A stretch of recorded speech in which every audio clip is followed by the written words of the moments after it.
Ladies and gentlemen, your attention, please.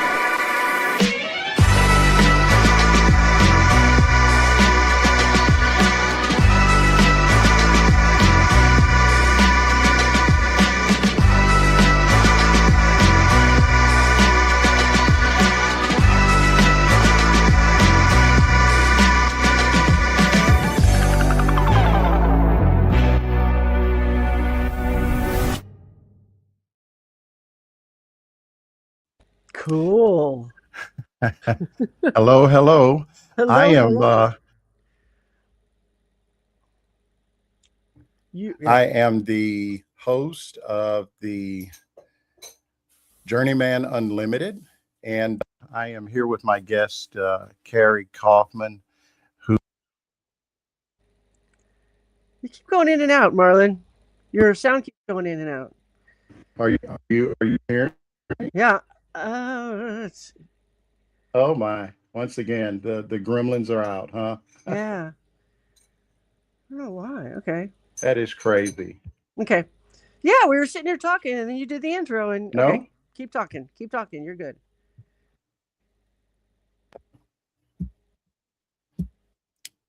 How about now?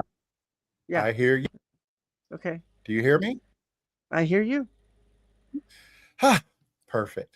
So, the reason that we're all here is that Carrie recently wrote a piece, just sort of doing a download of the of what happened, or maybe an after action report is a better way to talk about it.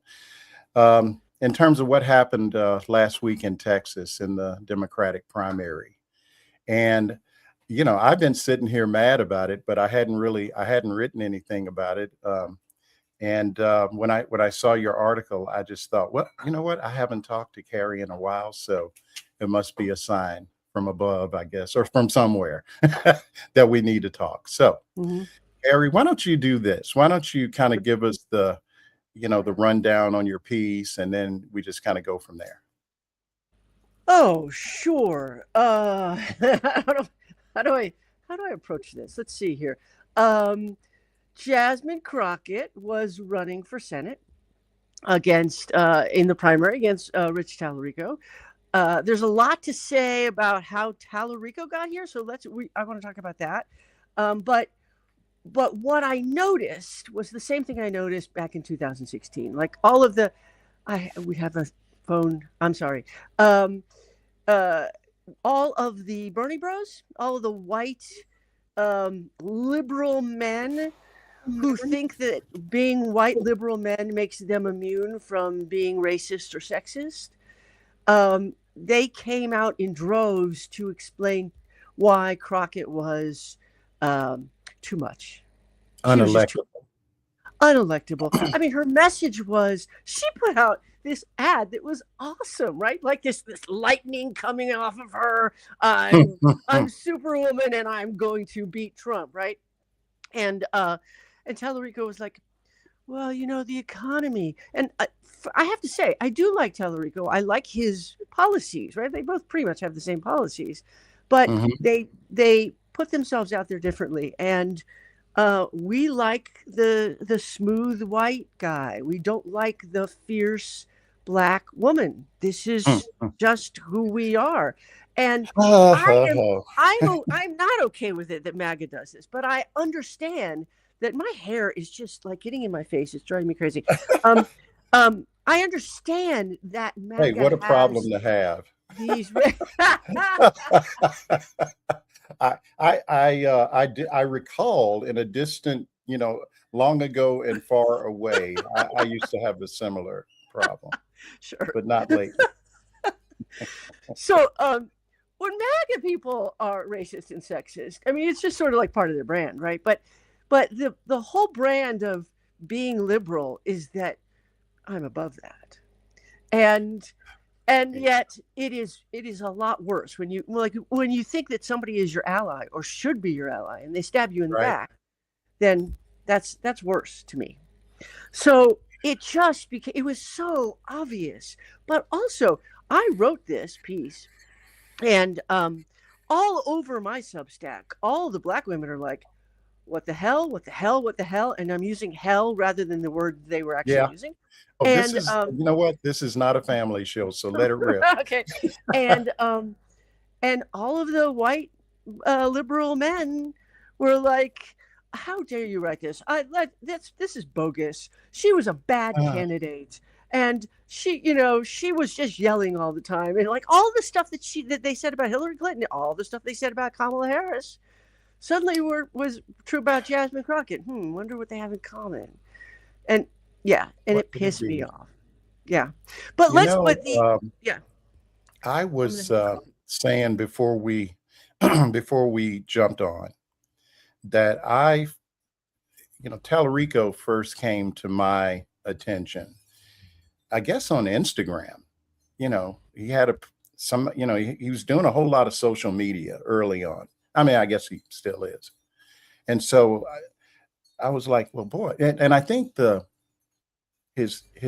what got my attention was him talking about vouchers, right, and breaking down sort of the double game or whatever you want to call it with vouchers. And I thought it was really good. And he comes across, I guess, you got the whole Christian thing, right? Right. And I'm not particularly religious, but I thought it was kind of impressive that he wasn't really like throwing that, at folks, and I liked him. um, and then he sort of, it's like we're canceling each other out, right? Mhm. And I heard a lot of the same things before the election that you've touched on in terms of, who's electable and who's not. And in my view, this guy's not going to win. No. But you just watch, it'll be so many more excuses and reasons. And oh, we got close and we'll get them next time. And the old college try. But I guarantee you, he will not face,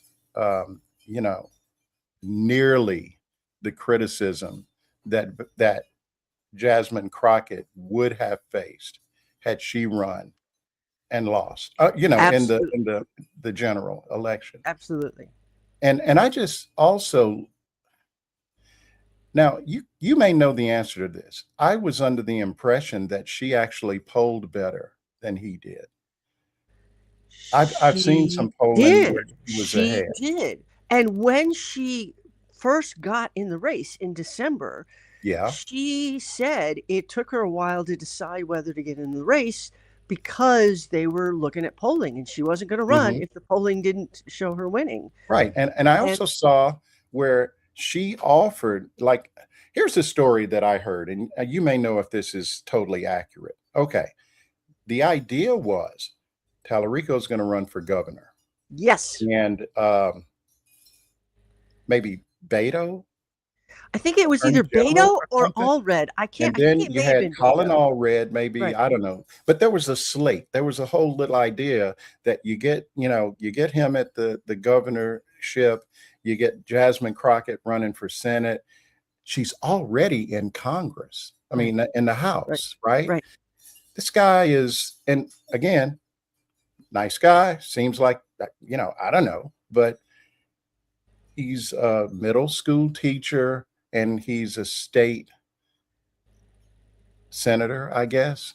Now you tell me what black person gets to step literally like like here's a ladder and I'm going to put one Mhm. foot on the bottom rung and skip all the rest of the rungs and go to the top. So you're telling me I know the answer to this. I don't Right. care who it is. Name a black person. Oh, wait a minute. Actually, I can name one. I can name Now one that I too. think about it, I can name one too I who do know became one a guy state that did that, senator but and then I think his name yeah. was Barack Yeah, something. Can't exactly. it does As you it'll were come to me. talking, It'll I'm come like, to me. It was well, something yeah, weird, but like something Muslim sounding. But anyway, anyway, yeah, you have that to have a guy. But lot of otherwise, charisma and to I be don't able really put Tallarico on that level. I don't no, put anybody on the Barack Obama level. no, People no. talk about Bill Clinton, and I'm from Arkansas. Yeah, Yeah, great orator in yeah. his day, but I put Bill Clinton. he's at the top level of what I call the homespun kind of Democratic delivery. Like if there's a counter to Mike Pence, it's Bill Clinton, but Bill's way, way better at Right. it. And It's so smart. anyway,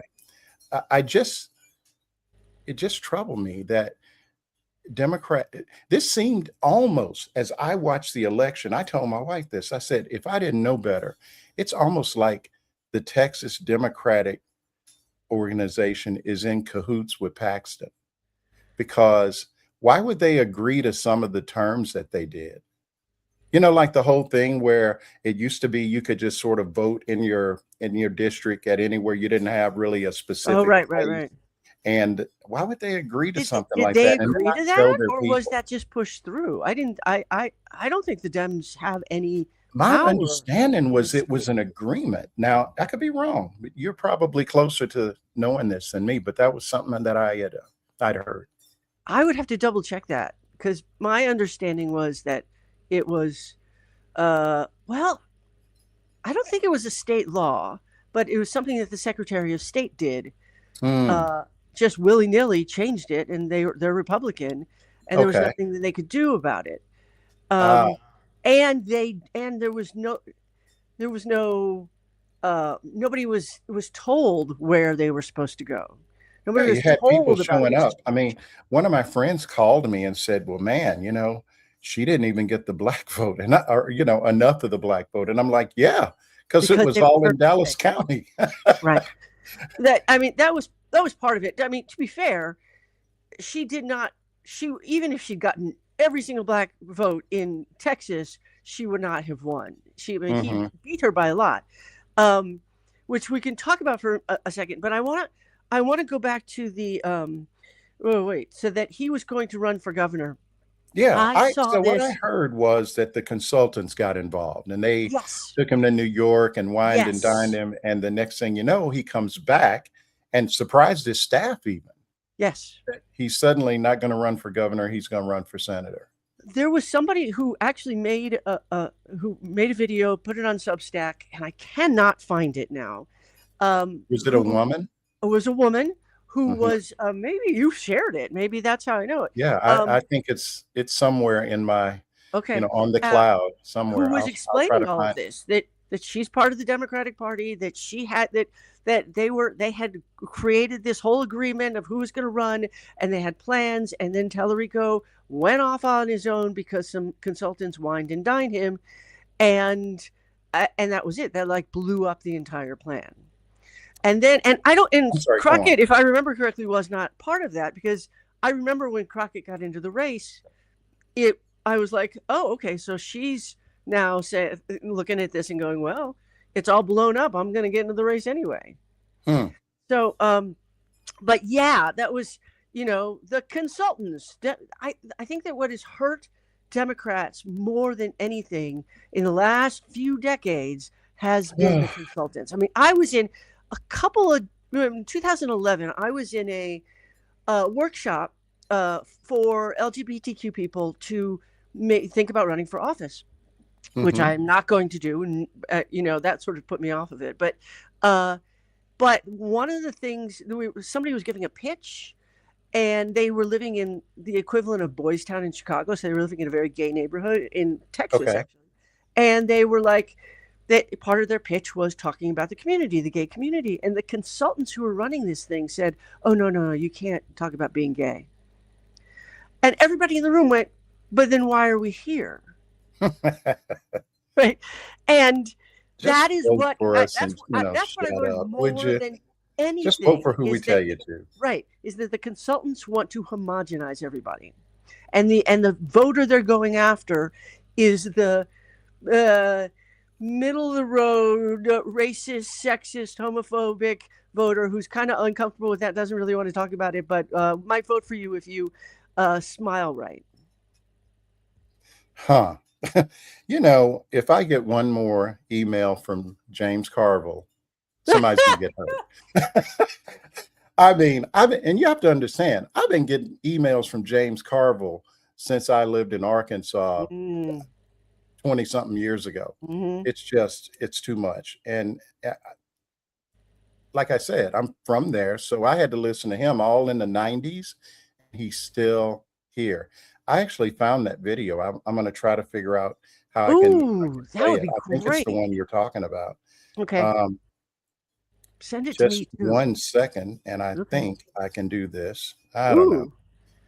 High I am tech, Marlon. This is really Yeah, cool. I know. We got like fancy stuff here. I think I can find it.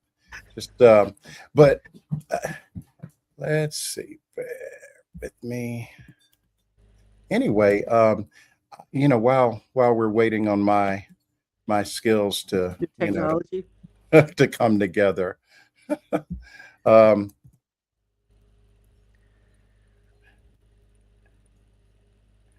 What do you think the odds are for, in terms of Tallarico versus, I don't know, Ken Corner. Paxton? I don't know. So you got a runoff here. Right. Has Trump endorsed anybody? No, Trump was asked the other day about it, and he said, "Oh no, they're both good," and walked away. So he's refusing to He endorse. is something else, man. I Mhm. got to tell you, he Mhm. is something else. Uh-huh. So assume I don't even know who's got the best chance in your view. Cornyn. I think, but will weren't win they basically a re-election. dead heat? Cornyn was. I don't know. I have not looked at the numbers in a couple of days. Well, I mean, they had to be pretty close just to be in a runoff, right? Yeah, because they neither got 50%. But Yeah, Cornyn I mean, was beating I don't know. Paxton It was in the 30s, I think. Yeah. Between the two of them. Yeah. I think Cornyn will, if Cornyn is the nominee, he will beat Tallarico going home. Oh yeah, he'll be. I mean, because he's got every advantage. He's been in the Senate for ever since I can remember. Right. I don't even and he's know a who name was people before know, him. and low information Roy voters. Benson? Honestly, I really don't know.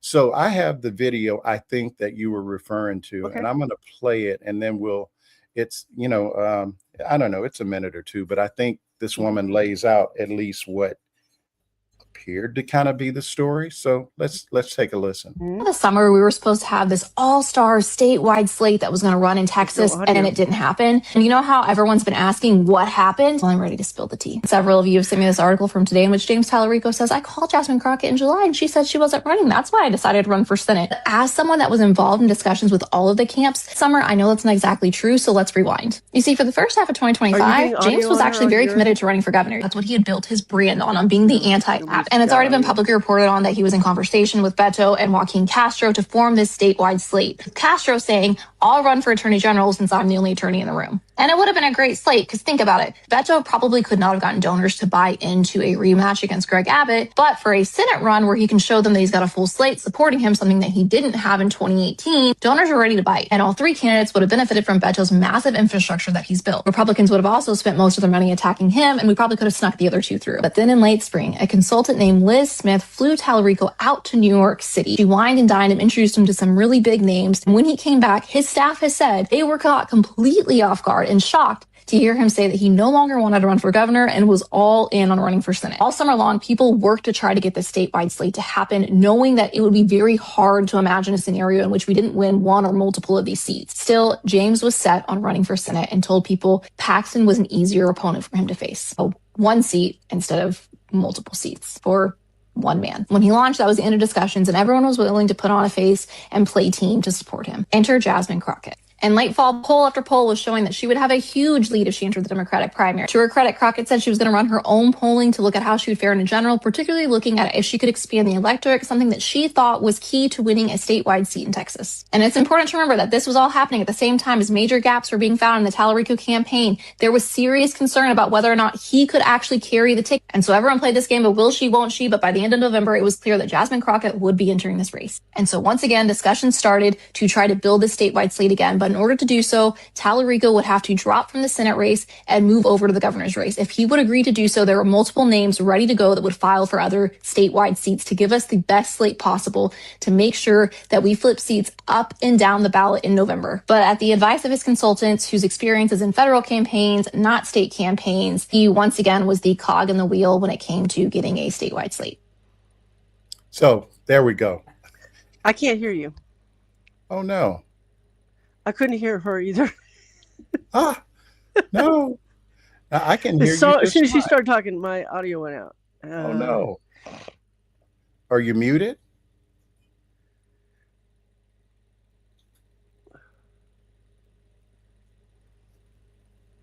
Yeah, I don't know what.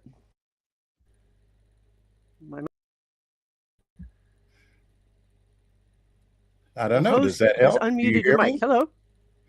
I can hear you. Can you hear me? I can't hear you though. No way.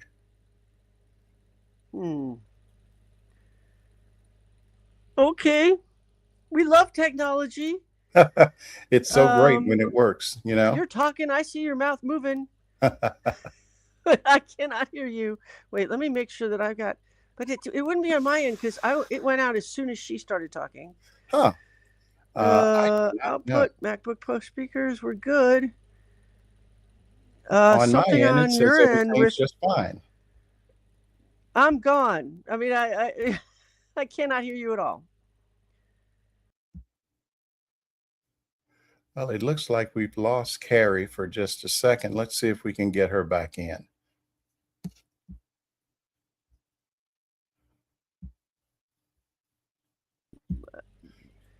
I don't know. When you hit play on your computer, I could not hear her. And I can't hear you. Unbelievable. Well, folks, technology, it's very good when it works, and when it don't, it don't. Hang on just a second, and we'll try to sort this out.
Hello.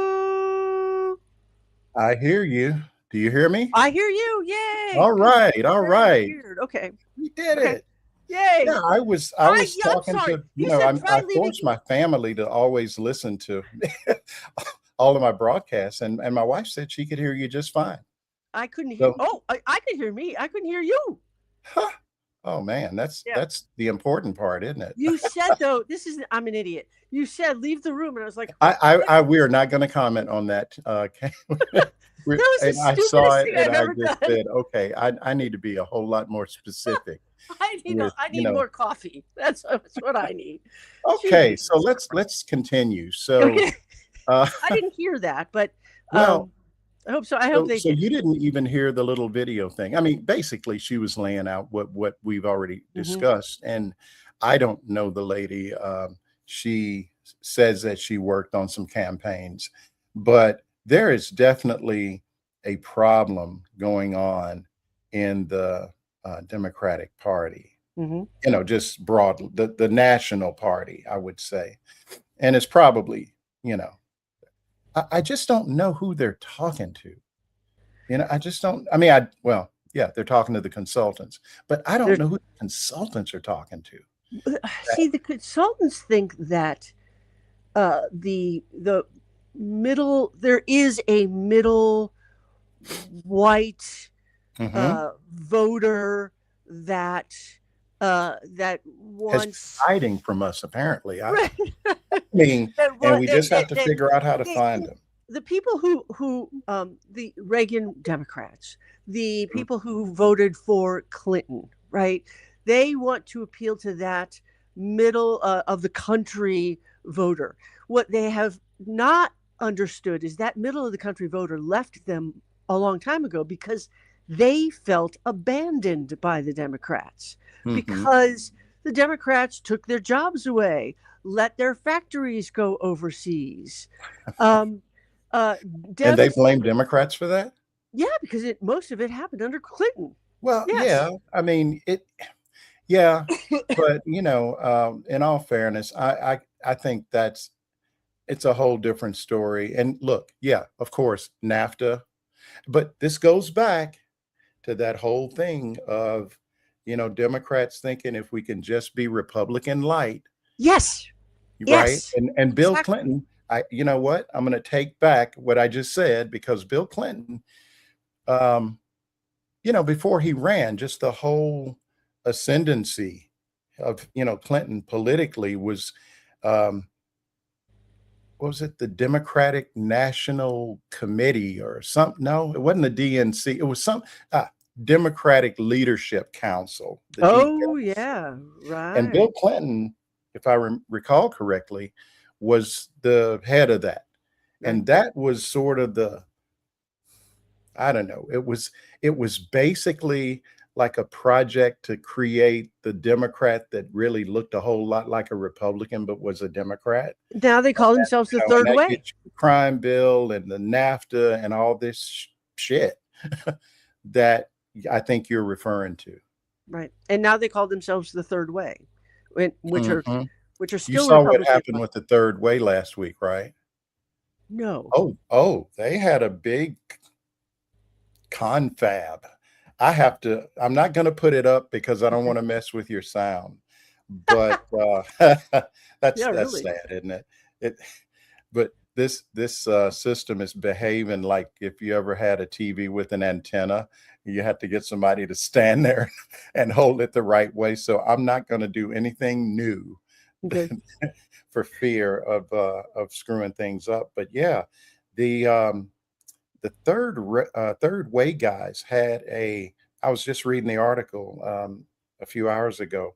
They had, and I forget what the tagline was for it, but their goal was to keep AOC from becoming president next go round.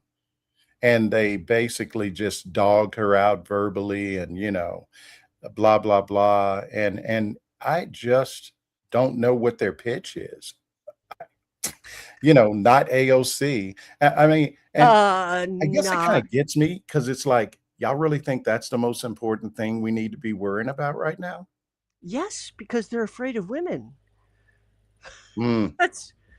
That is the most important thing to them, not to have a smart woman in charge. And also, they are deathly afraid of the people actually having a say in things, except for the people who want to have a say in things are so angry that we have a lot of people who don't know what they're talking about, who have not been educated, who the Democrats have been ignoring, and who voted for Donald Trump. Or Bernie Sanders. Like in 2016, there were a lot of people who said, I'm either voting for Trump or Sanders. Or Bernie. Right. Yeah. So they wanted change. They wanted to be heard. They don't want people who don't stand for anything. AOC stands for something, and everything AOC stands for is everything that these white guys don't like, are deathly afraid of. Everything Jasmine Crockett I found the stands article about, so this apparently was in Charleston, and I read about it on Axios. And basically it says that moderate Democrats are on a mission to stop the next Bernie Sanders, starting with New York Representative Alexandria Ocasio-Cortez. And, you know, basically they had this, you know, this event and, you know, I won't read the whole thing, but it's just anti-Bernie Sanders. You know, it's almost all the same stuff that happened when Hillary ran that cost us the freaking election, you know? And also Kamala, like I was a Kamala fan in 2020. I have a hat with her, you know, Kamala. And when she started out last July, she was talking about corporate greed. And then the consultants, the Democratic consultants and her brother-in-law sort of got involved, and she stopped talking about corporate greed. She stopped talking about all the things that make us mad, and started like palling around with the corporations just as a regular Democrat would. And it felt, for some people, it felt like a betrayal. Now, there were a lot of other things that happened, right? And there were a lot of very stupid people who were like, well, you know, Joe Biden gave arms to Israel and she was his vice president, so blah, blah, blah, right? Well, that really worked out, didn't it? Yeah, I know. I'll leave it there. I know, so, I know. But I like, you know, what the message they don't get is that people are pissed off because life has been made hard for us for no reason. There have been obstacles that have been thrown into our path for no reason. We have to make phone calls because a bill that was supposed to be on auto pay never got paid. We have to make phone calls and keep pressing buttons and just to get something from our bank, right? It takes us, in order to get something done, we have to set aside like an hour because we're going to have to jump through so many hoops to get something done. That pisses us off. We go to the grocery store. Yeah. You go to the grocery store and you're paying more money, and that pisses us off, right? You cannot get decent customer service many times, and that pisses us off. We call our Congress people, our senators or whatever, even our local people, and they don't get back to us, and that pisses us off. And then we hear that the people who are speaking to us, like AOC, like Jasmine Crockett, the people who are channeling our anger, which is why Trump became president to begin with, because he channeled anger. He has a very good talent for doing that. Oh, he is. He has a particular skill. Yes, he does. Marketing and getting people to believe things that are just unbelievable. Right. But knowing the kernel of what you are feeling and then exploiting that is remarkable and creepy as fuck, but totally remarkable. I mean, I am not saying that we need, you know, like, you know, I've heard we need our own Joe Rogan. You know, we don't need our own. We got a lot of people. A lot of them are on this platform, you know. Right. In fact, a lot of them are on this show. two of them. I mean, but no, seriously, it's the craziest thing. I was just reading this article, just kind of refamiliarizing with just what was going on with this third way. And I don't buy the argument that third way is a bunch of Democrats, because I No. feel like it's not really. I mean, yeah, there are some people who say that they're Democrats, but they could easily just sort of, move on over a little to the right and be Republicans. But They that's just just want to take us back to the exploitation of the 80s and 90s, and where we didn't know we were being exploited. Mm. And there are too many people who life has gotten too hard. We do not make enough money to pay our bills, period. And it's going to And get worse, by the way, yeah, given what's going on in Iraq yeah. or Iran. Boy, Freudian. But I mean, I just, not to spend too much time on it, but I just think that we, or they, just grossly underestimated this what was going to happen when they attacked Iran. And Iran's been planning this for 50 years. They've been waiting on us to do something like this. And so, shameless plug, I'm about to drop a deep dive into, just not so much what's going on, but just the ramifications, to the economic impacts. I call it fault lines. But anyway, I digress. I just think that it makes no sense to me. And what it's, I'll be 68 in a month or so, right? And I don't think like these people. So it's not a age thing. It's something, I don't know the word for it, but Insanity. that'll work. But no, I mean, really, this is Trump wanting to be, well, first of all, Netanyahu convinced him, right? And I hear that Lindsey Graham basically gave Netanyahu the crib notes on how to convince Trump. Yeah, He literally got on television talking about it. And it's like, dude, really? Yeah. You probably should have kept that to yourself. I mean, but Yeah. Lindsey Graham, God love him. Power and He's something insanity. else. That's what it is. That's what it's about. But, back to just the conversation about, AOC and progressives. There is a very interesting article in the New Republic, and it's actually by Perry Bacon. I don't know if you remember Perry Bacon from, I think he was with 538 for a long time. And it basically He was says, on the Melissa Harris. oh yeah, show yeah, for a right, lot. Yeah. right. Yeah. So the articles, the headliner is, guess what moderate Democratic voters aren't anymore? Moderate. And then it says 2 new polls suggest that moderate Democrats want higher taxes on the rich and some measure of economic populism. Moderate isn't what it was in 1992. And that's interesting because that's the year that Bill Clinton won, if I'm not mistaken. So it kind of goes on just to say, and it talks about this third way conference, and it, basically breaks down, what happened and so on. And it just says that now there's some evidence emerging that suggests Democratic voters who describe themselves as moderate are actually in a different place.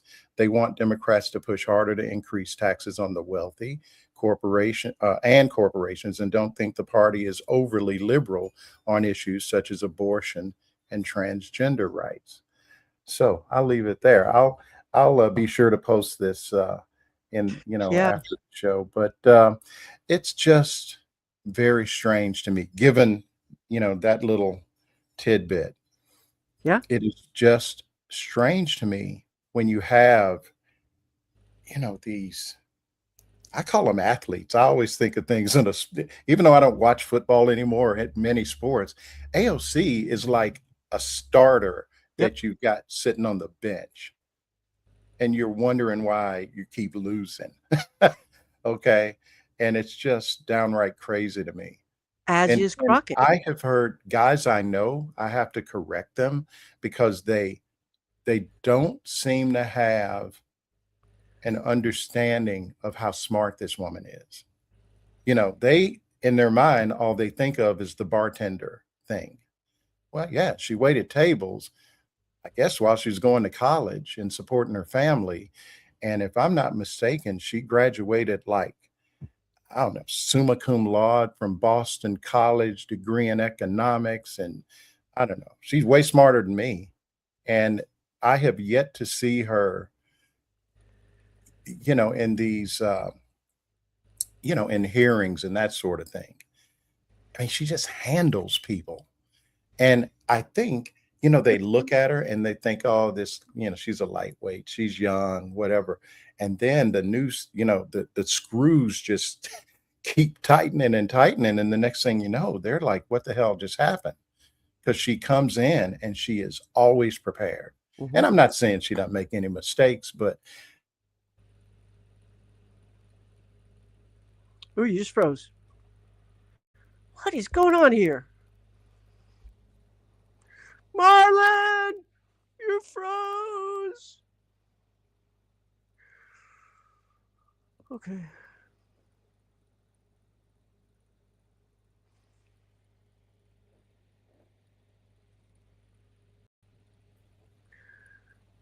You're back. You're back? I think You're back. I think the Democrats are trying to silence us. That's what I think is going on. I'm not, you know what? I wasn't born yesterday, doggone it. As soon as I start talking about AOC, here they come. I heard about this kind of thing. Boy, Carrie, I am so sorry. I have no idea what just happened there. It was like the internet just said, no, you move on. This is like in the 21st century. The fact that we can even do this is kind of remarkable. Yeah. So if it screws up a little bit, who cares? But with AOC and Jasmine Crockett, it's that these guys, the third way guys, the men who have sort of like carved out their niche don't understand what any of them are saying. What they're saying is not what these guys have been told is the right thing to say. And by these guys, I also mean a lot of national journalists who also have been inculcated into this. Mm-hmm. And they're saying something totally different, and it has to be wrong. The people who are out in the field talking to people know that this is actually what people think and want. And you're right. The Democrats aren't moderate anymore in that way. We're we're moderate in the way people were moderate. What the hell is radical about just like wanting some health care? Wanting some health care. Wanting a minimum wage. Right. Wanting a minimum wage that actually is the minimum that you need to live on. These things are, there's nothing radical about that. Yeah, it's kind of crazy. Now, we were talking about Tallarico, and I meant to ask something. Didn't he take money from Miriam Adelson, the gambling person? Actually, no, it's her husband was basically was just, he kept Newt Gingrich in 2 or 3 races. Just here's 10 million. But he didn't make his money from gambling. He made his money from conventions. And he was a horrible man. They're Las Vegas. He's from Las Vegas. So, but I have heard that he has taken money from Miriam Adelson. I can look it up, but I'm afraid to leave to go out. You don't have to. I can do it right here. But carry on, Carrie. But yeah, that is somewhat problematic. Given that the Adelsons have done a lot to kill journalism. Like they bought a paper in Israel and turned it into a mouthpiece many years ago. Oh, really? And then they bought the Review Journal here in Las Vegas and trashed that. Wait, which one? And the Review Journal, the only newspaper left in Las Vegas, the only print newspaper, really. And they give incredible amounts of money to politicians to do their bidding, and they are very problematic. Yeah, they supported Trump. Yes, and I don't know. I had heard that he took money from Miriam Adelson. So, according to Politico, and this is back in August, Now, he may have given the money back. I don't know what happened since then, but evidently Miriam Adelson, I guess, through a PAC that, is sort of backed by her. Evidently, it was she was his biggest single donor to his state house reelection bid. So there's that. That's to me now you have to understand. I mean, Sheldon Adelson was her husband. Yeah, Sheldon. He was one of Trump's largest financial backers. So what the hell? I mean, I don't understand that. Yeah. But hey, I mean, the money's green, so. Yeah, well, maybe part of what the moderate Democrats also want is money to be out of our elections, so that we can actually talk about ideas. The other thing, like, I don't want to get into that because it's how media works, right? Yeah. We are inundated. The reason money is important in elections is because we have been trained over our lifetimes to believe and be triggered by certain things that the media feeds us. We have no idea even that we're triggered, right? If I say, you're loving it, I'm loving it, you're going to think McDonald's, because it triggers like this response, right? There is a whole lot that we get that the media knows how to work us. And you need money to do media, and then media to trigger people to do what you want them to do. And it's almost like they're being, there's this machine that is controlling us. So that's an issue, right? If we get money out of politics and then fix the media so that we can actually hear ideas. But we also have to have people who can. Oh God, I can go deeper and deeper into rabbit holes. But I've been reading a lot from and heard from my kids' college professors that there are a lot of people who go to college who can't really read, who are functionally illiterate. They can who cannot pick up a book and understand the themes of the book. And how are we supposed to trust them to elect the right people? Like I'm thinking, oh, okay, so these are all the kids who were camping out in the spring of 2024 and against Israel, which was fine. I thought, I went to one in Las Vegas, one of those campsites in Las Vegas, and my kids were in Chicago, and it was really cool and felt like kind of the 70s vibe. We're all here together, we're singing Kumbaya, this is great. But they didn't vote. When Kamala Harris became the nominee, they didn't vote because, well, they're just the same. And I'm like, okay, so these are the same people who can't understand the themes of a book, who can't understand the depths of or the nuance of the conversation. That's problematic too. I think that we're just going to Carrie. There are a whole lot of there are a lot of people who voted for Trump, and I'm trying to frame this in a polite way. And I see a lot of them, at rallies and whatnot. I don't think they're spending a whole lot of time in the library, some of them. Well, there's that. Trump has that. I guess my point is they still voted, though. Yeah. And so I just wonder, with a story like you just told, as I remember it, those kids that were camping out at Columbia and wherever, they were catching hell from Democrats too, weren't they? They were very much so. Because so you just feel like maybe they should have been spoken to in a different way if we also wanted them to turn out. Just a thought. I'm just saying.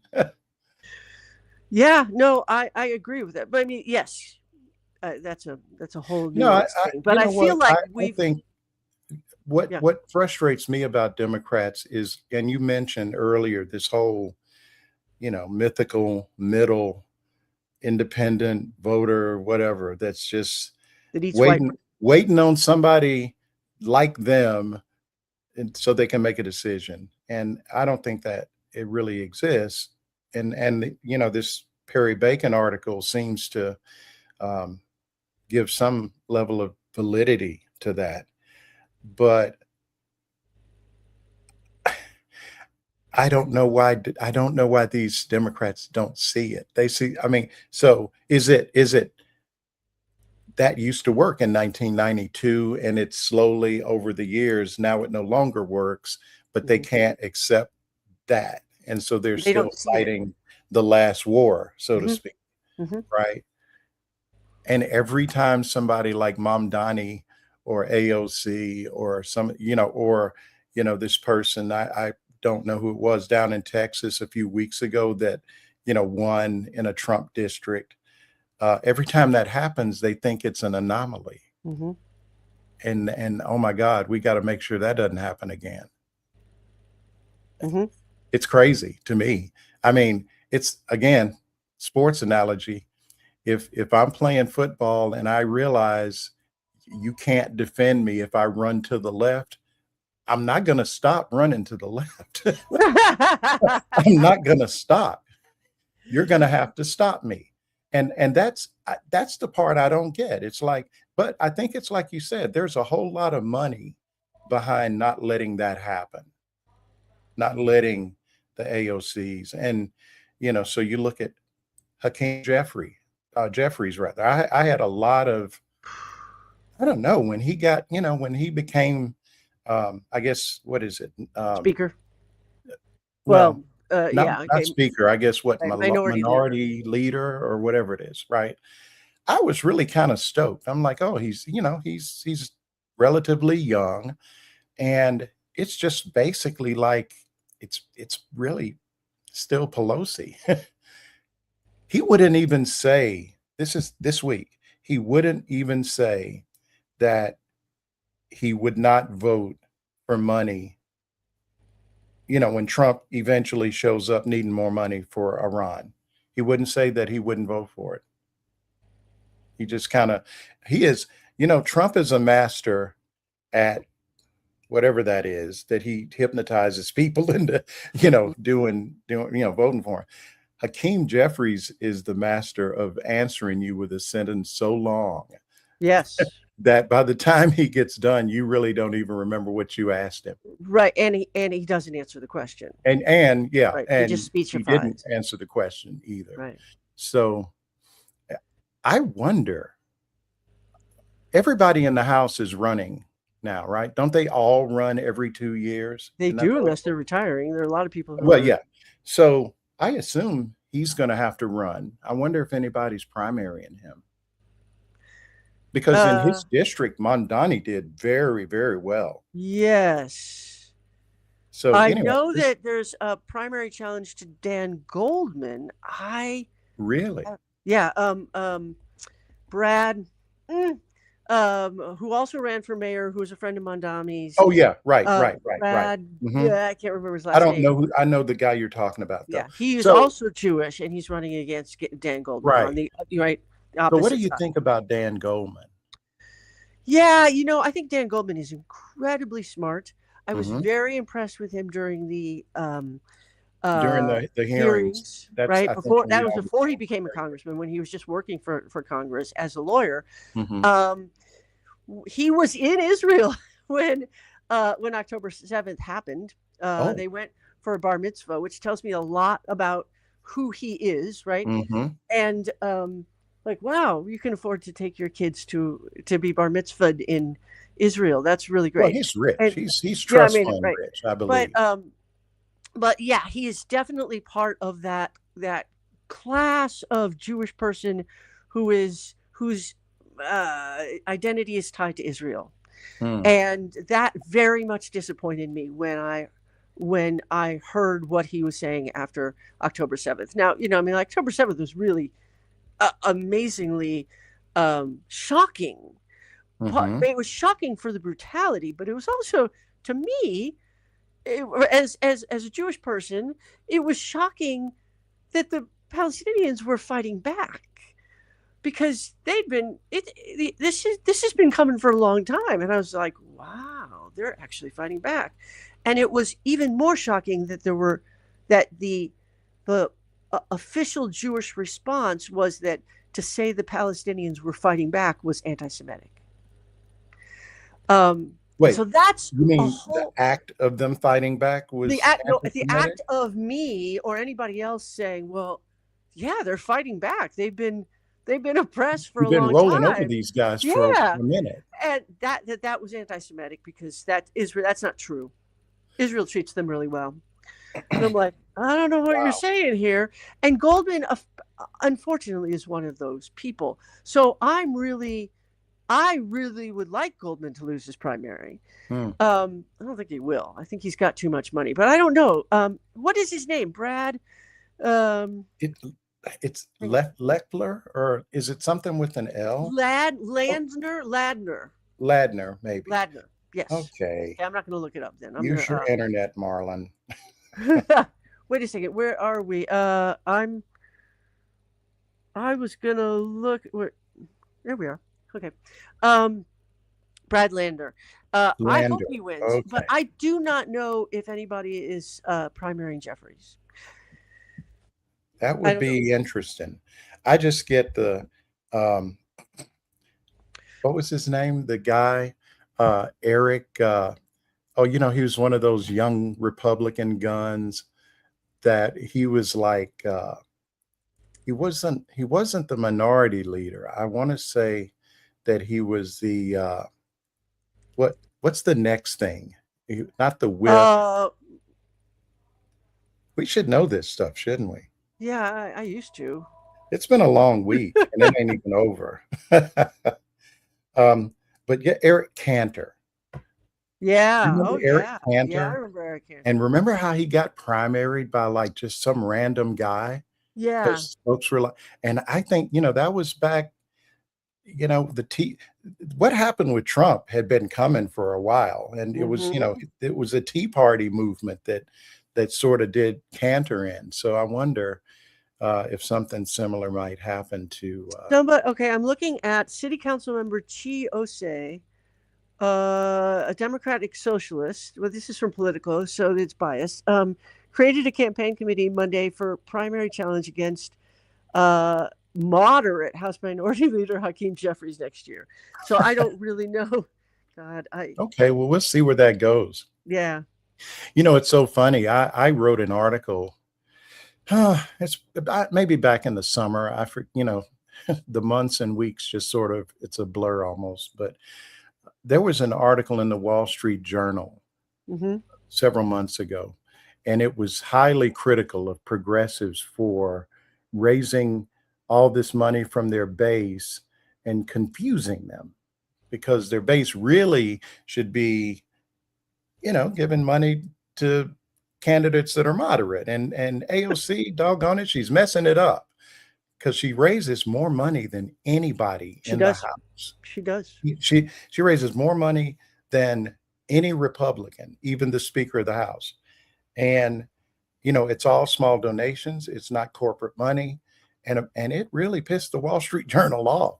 And the example that they gave of why this is problematic was Marcy Capture is or was running, I guess she is in Ohio. I think that's where she is.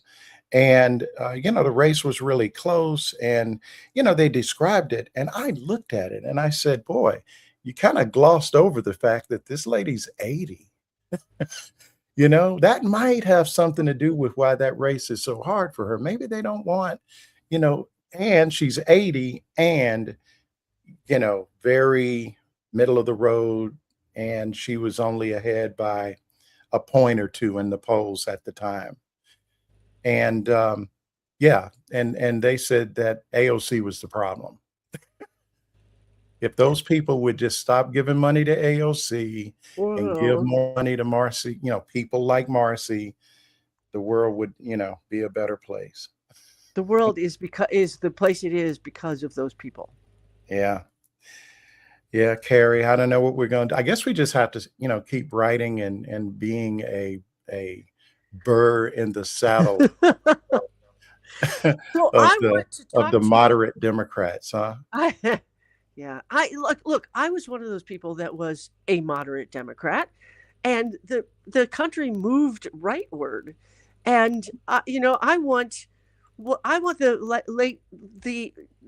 latter half of the 20th century. I want the Keynesian economics we had under Eisenhower and in the 60s, right? Mhm. But what happened was after the 60s, suddenly you had rights. And I know. all those Doggone it. moderate white Messed people were everything like, up. "Oh, whoa, whoa, whoa, whoa, we can't do that." Oh, look, there's Reagan. So we need the economics that we had in the 1950s. We need that top tax bracket, maybe not to be 91%. That's a lot, but and also not at $2 million. It's got to be more than that because money has grown. Mhm. But um, but we need the top tax bracket to take a good chunk and bring it back into the government. And we need to eliminate all this stratification of economic opportunity, and we can't have, and we need the ERA, and we need You racism to made a go comment away. the other day, Right? or a few minutes ago, rather, Yeah. Look, I about, walked out of the room. it hadn't been that long. You made a comment about, I think we were talking about consultants, and you were just, I'm paraphrasing, but their lived experience isn't what the normal people's experience is. Mhm. And I will admit I kind of went through something like that in a sense. I mean, a I've always been a Democrat since I first voted. Um, I don't think I would say that I was moderate because for example, like the whole idea of gay rights, I was just kind of like, what are we talking about? Rights, everybody's supposed to have rights, right? Mhm. So, marry who the hell you want to. I mean, what's it to me? Was my view. I don't understand. Why is that something I need to get involved in Mhm. terms of political position, having a position on that? And so my view is that it's pretty broad. When people ask me about the other day, and it's amazing to me how many people who consider themselves Democrats, just regular folks, and they end up just reciting Republican talking points, and they don't even realize it.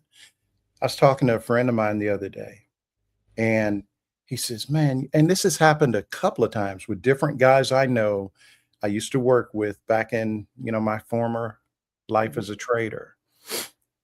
And the guy said, man, Democrats just spent too much time on stuff like trans rights. And I said, well, who? Because the only people that I hear talking about this are Republicans that are saying that Democrats are doing all this stuff. Oh, how funny. The guy's calling me right now. He's got something on his mind. I'll talk to him in a minute. Yeah, that's so weird. But Yeah. he must hear me talking about him.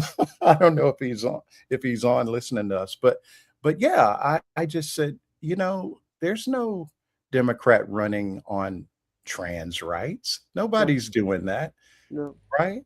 And so just the other day, this guy, he comes up, a different guy comes up, says the same thing. And I said, look, man, you got to really, first of all, read my shit and you'll understand. Read my stuff. Come on, you're paying for it. Now read it. But it's just really fascinating to me how he doesn't even know where he got the idea that Right. Democrats were Which doing it. goes which I mean, goes back to yeah, it's like TV what you were saying, the TV, the advertising. commercials over and over and over. TV. In North Carolina, they were just on a loop about Mhm. Kamala Harris and something to do with trans this. Mhm. And so there you are. But on the bright side, same guy. I've been working on him. Now, with everything that's happened in the last week, I nearly I nearly dropped my beer. I was sitting here drinking a beer and I'm talking to this guy and he says, "You know what?" AOC ought to be Speaker of the House. Oh, who? And I'm like, okay, man, who got a hold of you? Are you being held hostage? What's going on? And he said, no, I'm serious. He said, I think I've watched her and, all the things that we've Mhm. discussed. And he said, I just feel like he said something interesting. He said, if she runs for president, I'll vote for her. And I was like, what happened?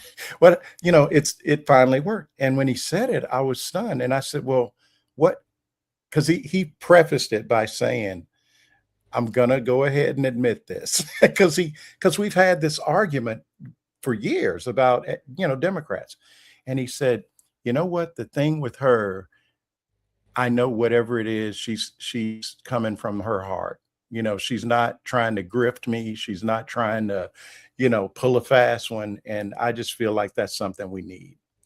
And I think that very thing is what scares the hell out of the folks that are trying to stand in the way of progressive Democrats.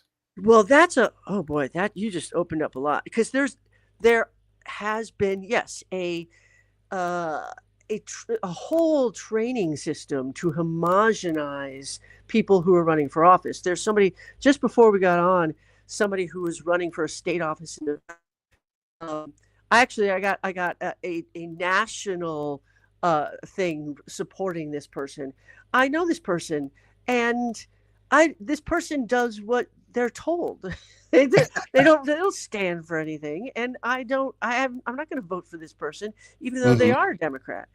And so there's that whole homogenation thing that's going on. But first of all, what we need to do is get rid of the consultants and get rid of that idea of homogenization. But then we need to, one of the things that AOC does really well is it takes over the media, right? She sits there opening mail and talks to you, and it's like what a concept. Thing. Exactly, right? What a concept. And we need people who can do that.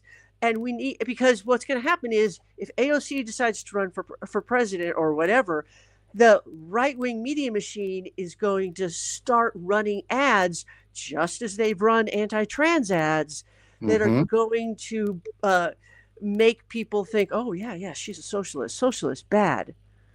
And so we need to make sure that we have the momentum on that. And the left is horrible at doing that. Yeah, it's plus we have people on the left who also hate AOC because she's a smart woman. Oh yeah. So yeah, well, I mean, there's that for sure, but she's just a very impressive person. And look, I'm not saying, again, none of these people are perfect, but she's coming at this from a place of having experienced the pain that the people that you're talking about and I'm talking about. I mean, hell, we're those people, right? I'm not a millionaire. Right.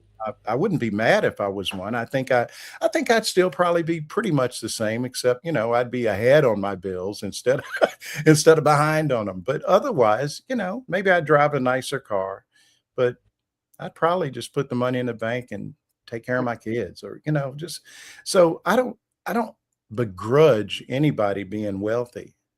Hell, I worked on Wall Street. So, what I begrudge is people being out of touch. Right. Yeah. Well, there's no excuse for it now.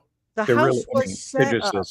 Right. The House was set up so that members of the House represented the people in their districts who they knew and were part of.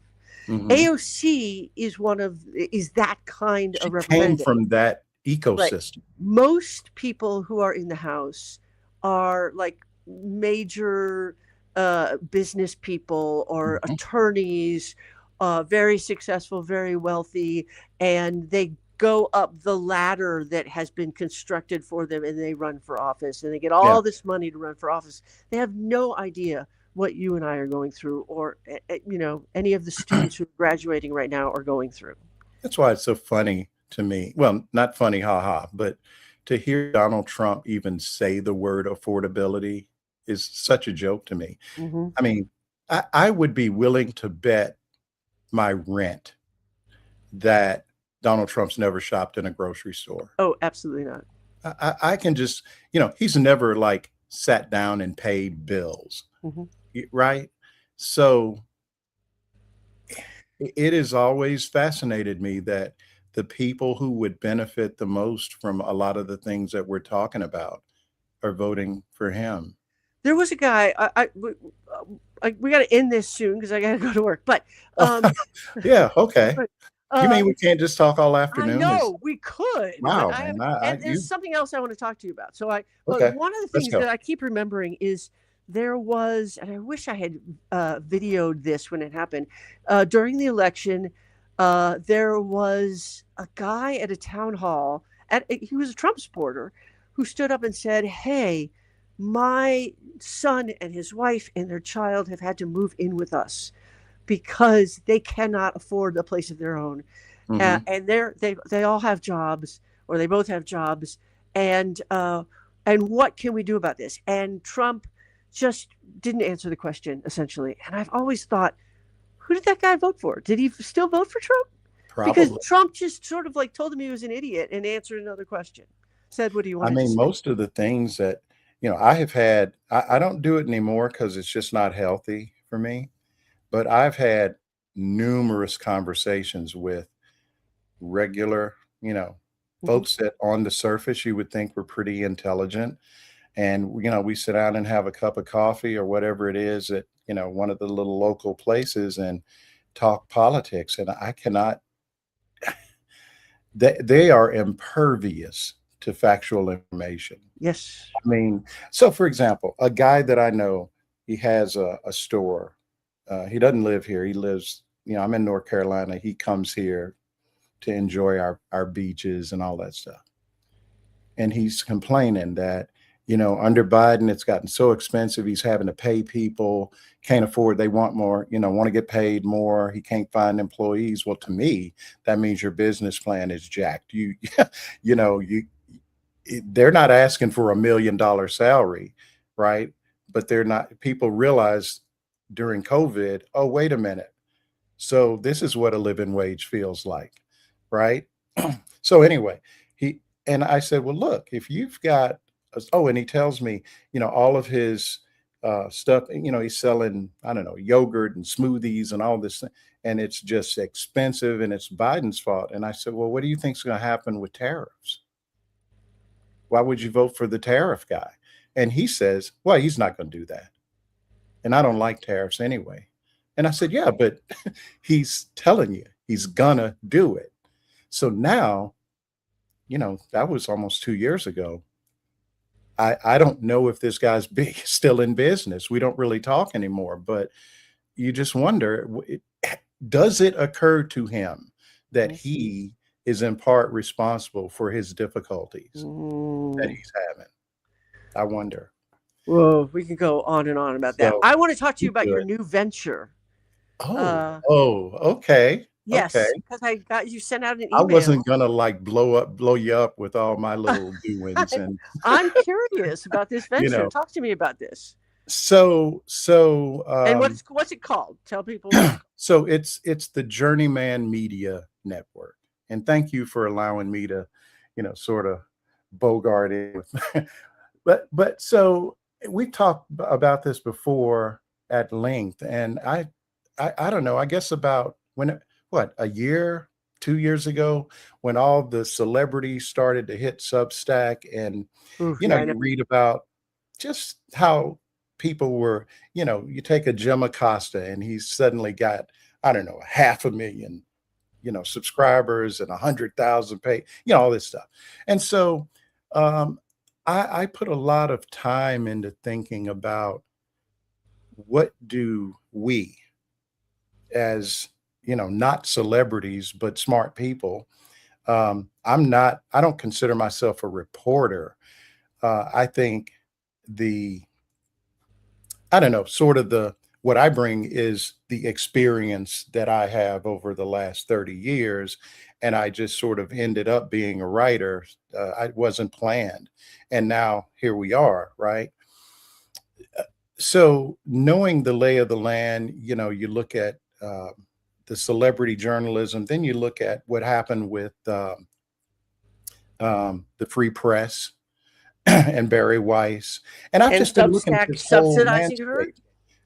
And one of the things that I used to do before I started the newsletter, I was a subject matter expert for a financial research company that at the time was kind of, I think, sort of the, you know, the foremost in the space. And my my beat, if you will, to use some of your journalism language, my beat was examining disruptive technology in finance. And so I kind of started looking at where this whole thing like that. One of the things that the Free Press, after I got through being mad about it, it's basically proof of concept that something like this can be monetized and grow and, you know, not just be a hobby. And so it was important to me that what I did would be something, it not exclusively Black or anything like that, but at the core, I wanted to be people of color that had a variety of different skill sets and you know, sort of a collaboration. And so that's what has become the Journeyman News Network, rather Media Network. I'll get it right. You know, I'm still Yeah. new, Yeah, but I know. but it is Arturo Dominguez, Mhm. who I'm sure you know. Mhm. He is just a very talented investigative reporter Mhm. and just really, I think, does a good job of covering, uh, you know, immigration, south of the border, politics, that kind of thing. Um, Sherry Dunn, Mhm. who is an attorney by trade. She was broadcast journalism. So in that sense, she actually is more qualified to be running CBS News than Barry Weiss is. Ooh. Okay. Uh, Yeah. Zuri Stevens, Who I who love. for Yeah. me is just a wonderful, um, you know, just has a really wonderful view of culture and women's issues and this sort of thing. And then finally, Allison Wilts, who is actually Dr. Allison Wilts. And see, I know Allison and Arturo. We actually met before I even came on to Substack when I was writing on Medium. I had just started, and Allison was the founder of. It's funny, it wasn't planned, but the acronym is WOKE. It's Writers and Editors of Color. So Mm. you know and so we used to call it woke before it became like a pejorative. Mhm.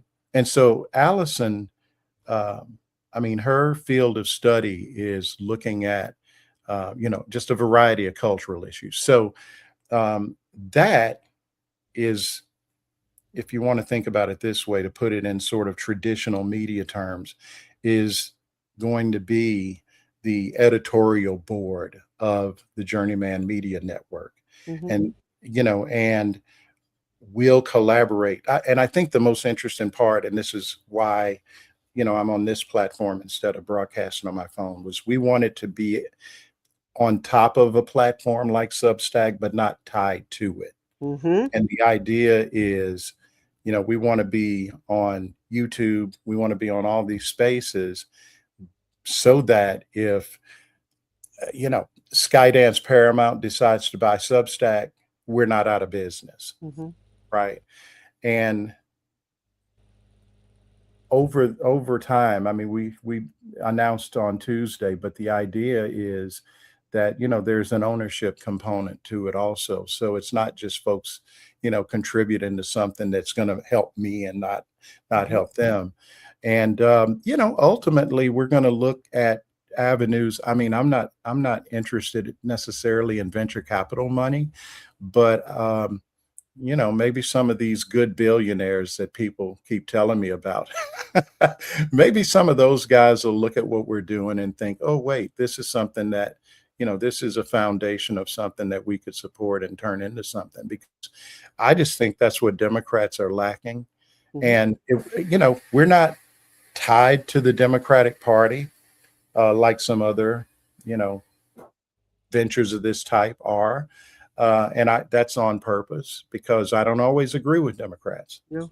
Right. And I just want to be in a place where we can dissent, we can agree, and we can just sort of do our own thing. And actually, I've got an idea that I haven't even really presented this to the group yet, so I'm not going to talk about it here. But just an idea of sort of a deep research, and I mean, being able to do those kind of things where we're not just, and it would be great if, now that we sort of got the foundation, if we had the capital behind us, that we didn't all have to worry about, oh shoot, I got to get some more subscribers. I got to, but I mean, and maybe this is where we can sort of wrap up. The Journeyman newsletter accepts paid subscribers, and we accept free subscribers. We love you all, but the paid subscribers keep the lights on, and I'm sure Miss Carrie Kaufman is in the same boat. So if you've enjoyed listening to us, spitball on all this stuff and overcome significant technical difficulties, then perhaps you can find it in your hearts to support us. But we're trying to do some good things. We are and trying it's got to get done. I'll tell you something, and this is how I know that I'm on the right track. A couple of weeks ago, I spent a few hours putting together a mailing list of all of the various Democrats in North Carolina. So I sent this email to the North Carolina Black Caucus, the LGBTQ caucus, there's a Hispanic caucus, and so on. And the email was just introducing my newsletter. I'm here in North Carolina. You would think they would want to support something like that. I read about, and I know for a fact that they've got budgets for this sort of thing, $50, $40, whatever it is, not a lot of money. To date, I've received not one response. Yeah. And that's kind of sad, isn't it?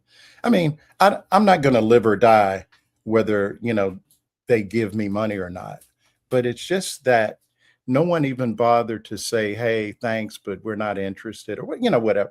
No response at all. And it wasn't as though, a bunch of emails bounced back. They got them. They just, So I just think Republicans do such a better job of connecting all the way down the food chain to the guy that's running for dog catcher. Somebody's going to reach out to that guy and see if he wants to run for whatever the next level up is. And Democrats just don't do that. Look at my background. I've never been approached by a Democrat to run for anything. Right. Now they do want my money that I don't have, but otherwise, no. So anyway, thanks for letting me, kind of filibuster there for a minute, Carrie. I really appreciate it. I appreciate you coming on. Yeah.